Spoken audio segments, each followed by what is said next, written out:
একটা মহিলার মাথার চানি থেকে নিয়ে পাঁর তেলা পর্যন্ত হলো পর্দা, ঢেকে থাকার জিনিস, তারাকে ঢেকে থাকতে হবে।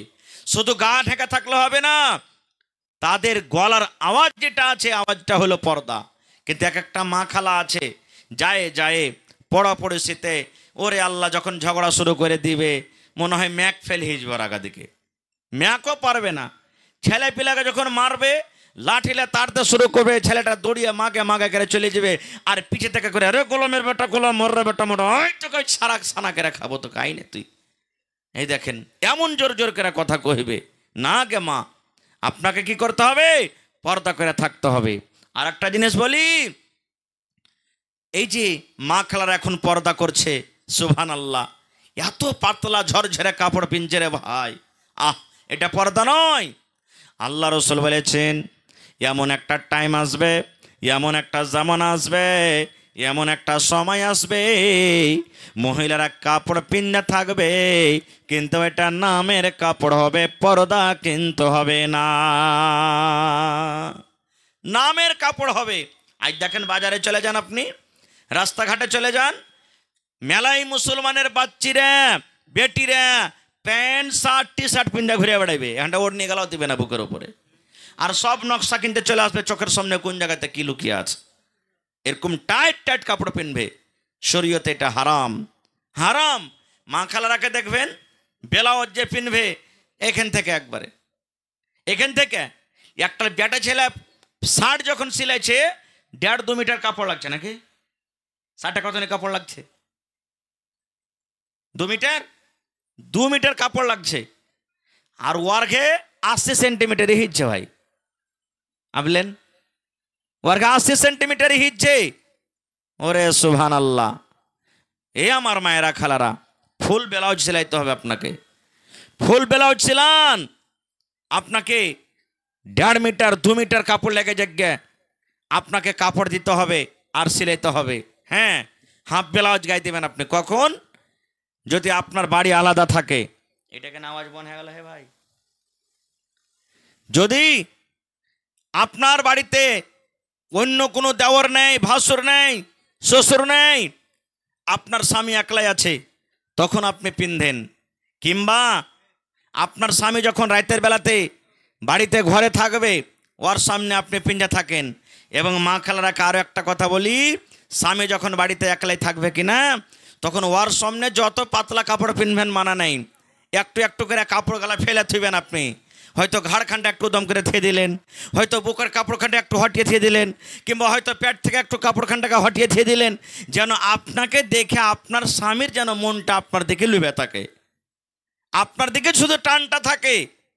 এরকমভাবে আপনাকে থাকতে হবে, বাকি স্বামী ছাড়া অন্য এরকমভাবে লোককে দেখাটা হারাম, শরীয়তে হারাম করেছি। আল্লাহ রসুল কে বলেছেন জানেন? ওরে সুবহানাল্লাহ, আল্লাহ রসুল বলেছেন, ও মহিলার দল তোমরা শোনো, দেওয়ার তোমাদের জন্য মত, দেওয়ার তোমাদের জন্য মত, যেমন মালাকুল মত আজরাইল ফেরেশতা জানি না কোন টাইমে আসবে মানুষের জান কবজ করবে, এই মতো একটা মহিলার জন্য একটা ভাবের জন্য দেওয়ার হলো মত, দেওয়ার হলো মত। কিন্তু কত মা খালাকে দেখবেন পুরুষের সামনে অতটি পেটের কথা খুলে কহে না যতটি দেওয়ার সামনে কহিবে। কত মা খালা এমন আছে দেখবেন যে পুরুষের সাথে ও যাইতে চাইবে না লাহের খাইতে বা কোনো জায়গাতে, কইবে যে ওই ভোল্টকে পাঠিয়ে দাও না, যে হ্যাঁ ওকে পাঠিয়ে দাও, অমুককে পাঠিয়ে দাও, ও দেওয়ারের সাথে মানে কি যে যাওয়া আসা করবে না। মত আল্লাহ রসুল বলেছেন দাওয়াত তোমার জন্য মত। কেমন মত? এ আমার মায়েরা খালারা, আপনার বাড়িতে, আপনার বিছানে, আপনার পালঙ্গের তলাতে, আপনার কোটির তলাতে গোহামা সাপ লুকিয়ে থাকে, আপনি জানেন না যেখানে সাপ আছে, যেমনই হাত বাড়াবেন পা বাড়াবেন হয়তো আপনাকে কামড় দিয়ে দিবেন, মত হয়ে যাবে।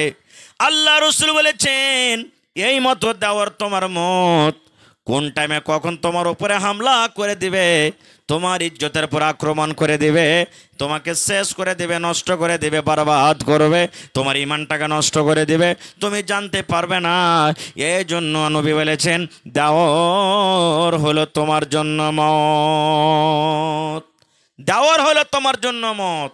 কিন্তু ওরে আল্লাহ, এখন যখন বিয়ে হইবে আর থুবড়া হইবে, হলদি গালা মা খাইবে কে? দেওয়ারের বিয়ে লেগেছে, কত হাসবে, ঢেকাঢেকি করবে, আর দেওয়ারটাকে কহিবে রে গাঁঠা লিচ্ছি লাগা, আর পাবি রে গাঁঠা 3 দিন কেটে তুই বাদশাহিতে বসছিস, ভালো করে নিংটি ট্যাংটি মার, এমন করে লগড়ে লগড়ে তোকে হলদি মাখিয়ে দিব না যে যত জায়গার আইল টিয়ার আছে সব চরুস হয়ে যাবে, একবারে তোকে লেবেলিং চালাইতে হবে না খোয়ার। এই তো মা খালাদের অবস্থা। এ আমার মায়েরা খালারা এবং ভাইয়েরাকে বলবো, যারকে এখনো বিয়া সাথী হয়নি, খবরদার ভানিরকে হাতের হলদি মাখছেন না, চাস্তো বহিনের হাতের হলদি মাখছেন না, চাস্তো খালেতো বহিনের হাতের হলদি মাখছেন না। এক তো পুরুষের জন্য হলদি নেই, শরীয়তে পুরুষের জন্য হলদি নেই, কিন্তু যদি বলেন যে না মৌলানা আমি মাখবো ছাড়বো না, কত লালিয়ে পেয়েছি বিয়ে করতে বসেছি, না মাখলে কি হয়? যদিও মাখেন, আপনি না মানেন, তাহলে মাখবেন কার কাছে? মার কাছে মাখেন। মাখবেন কার কাছে? দাদির কাছে মাখেন, নানির কাছে মাখেন, খালাকে ডাকেন, চাচিকে ডাকেন, নিজের বহিনকে ডাকেন, এরকমভাবে যার সাথে বিয়ে করা হারাম তাদেরকে ডাকেন, আর ডেকে বলেন হেগে মা কিংবা দাদি নানি আমাকে একটু হলদি গালা মাখিয়ে দিত। কিন্তু কত মা খালারা এমন আছে যে যদি ওর বহু গালা যদি দেওয়ারকে হলদি মাখাতে না যায়, বেটাকে হলদি মাখাতে না যায়, তাহলে কত গার্জান কইবে, মুখ ফুলাইবে, মুখ ভারী করবে, আর বলবে হ্যাঁ আমি লালিয়া বহু পেয়েছি বাড়িখানে। গায়ের কি আর কাহরি বহু নাই? কত লালিয়া বেটার বিয়ে জুড়েছি, তো এই মাগের বেটে মাগের কে লাগছে কি যে কি যে হয়েছে তা আল্লাহ জানছে। হ্যাঁ, একটু হলদি খেন্টার যা মাখাইতে পারে না, কত অর্ঘে মন ভারী, এরকমভাবে বলে, মানে গুনহার দিকে আরও আগে দিচ্ছি আমরা। এরকম কোনোদিন করতে হবে না। হে আমার মায়েরা খালারা, এরকমভাবে শরীয়তে নাওহা, শরীয়তে হারাম বলা হয়েছে, এরকমভাবে ওয়াপার পর পুরুষের গায়ে আপনাকে হাত লাগাইতে হবে না। ভাইরা আমার, বলার মেলায় কথা।